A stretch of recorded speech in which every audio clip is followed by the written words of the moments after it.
Animals like to get away by themselves in some quiet, dark corner when it's time for them to give birth. You might not be worried about predators walking in on your birth, but your nervous system is wired the same way. That means bright lights, people walking in and out, strangers coming into the room, these things can disrupt your labor pattern. When danger shows up, adrenaline and noradrenaline flood into your system. They slow down or even stop labor, while sending blood rushing to your bigger muscles so you can run and hide, so you can fight back if you need to. In that moment, adrenaline is keeping you safe until you and your baby can get to a better place to give birth. But if adrenaline shows up at the wrong time, it works against you. It tightens your muscles, pulls blood away from your uterus, and slows contractions down when what you really want is for them to keep going. That's why feeling unsafe, rushed, or exposed during labor can make things so much harder. Think of adrenaline and oxytocin like a seesaw.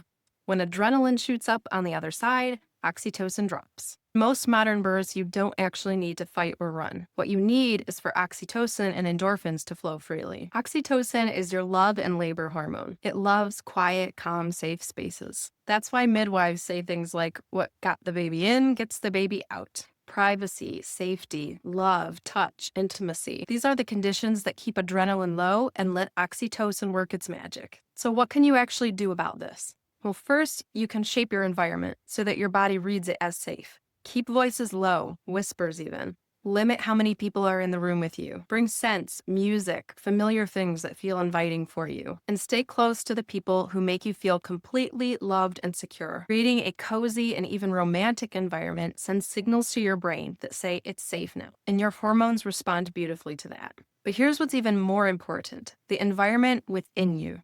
Because your body doesn't just respond to dim lights and quiet voices. It responds to your thoughts and your emotions and your inner sense of what is safe. If your mind isn't at rest, the most comfy environment isn't going to help you. Adrenaline can still surge, and you can still have a pause in your labor that seems to go on indefinitely. And that's why the most effective preparation for birth isn't packing what's in your hospital bag. It's about training your mind and your body to work together. What does that look like? Processing your fears ahead of time. Practicing deep relaxation so that your nervous system learns to soften instead of tense up. Rehearsing supportive thoughts so that you can quiet your inner critic. Build trust in what your body knows how to do. Visualize every possible way your birth could go, being calm and collected, so that you have a blueprint for how your brain should act even when things shift. When you prepare this way, you're actually training your hormonal system. You're training your body to flood with oxytocin and endorphins. You're training adrenaline to stay in the background until you need it. Here's the bottom line. Adrenaline can actually protect you. When there's a real sense of danger, you can get out of there and fight for what you need. But it can accidentally also get in the way of a smooth labor.